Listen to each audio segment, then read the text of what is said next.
like last summer I think I had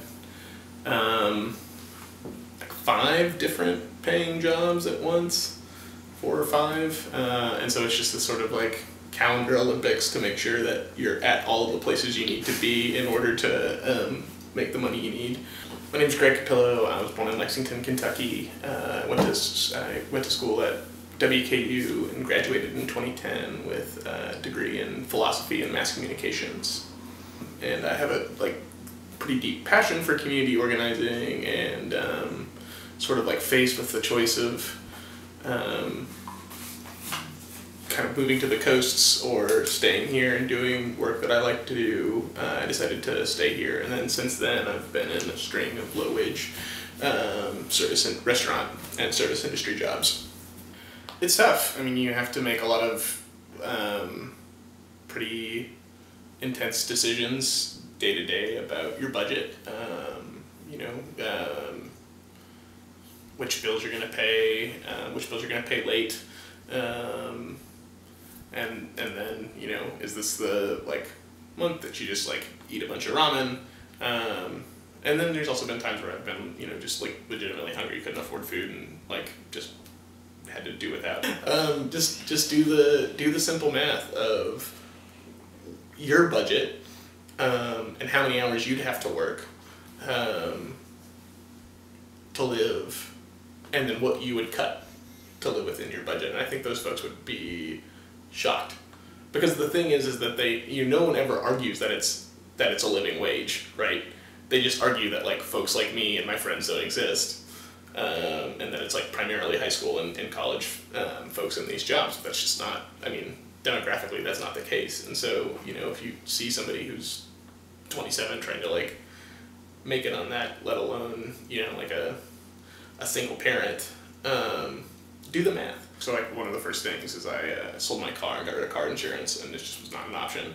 And I liked riding my bicycle more anyway, but then I ended up on Medicaid because I got a concussion on my bike last year, and it was this total.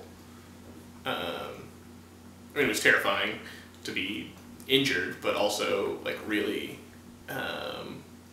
relieving to be able to plug into that so easily. And when I first started working low-wage jobs, I didn't, and I would just cash my checks and just budget with cash. It was only when I got my tax return a few years back that I opened up a checking account. But for a while I was totally operating in cash and money orders.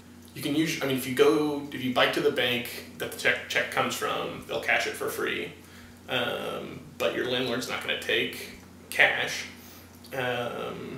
So then I was paying, around $300 a month in rent, and just, 1% of that went just to the money order by itself, which, $3 out of a $300 paycheck is a lot of money. And then for me, riding a bike, I would try to pay all my other bills in person in cash. And so then that would be a day that would have to be set aside. I had my power bill shut off 2 years ago, and I'm fortunate to come from a background and still live in a city with my parents, and so my dad loaned me money to get them turned back on. But so I'm sort of part of with folks in my generation, there's kind of downwardly mobile folks from the middle class, and I'm really fortunate that my parents are in a position where when I'm in super dire need like that, they can help me out. I think of myself as somebody that could be in professional work again. I've been out of it for so long, and I've had service jobs for so long.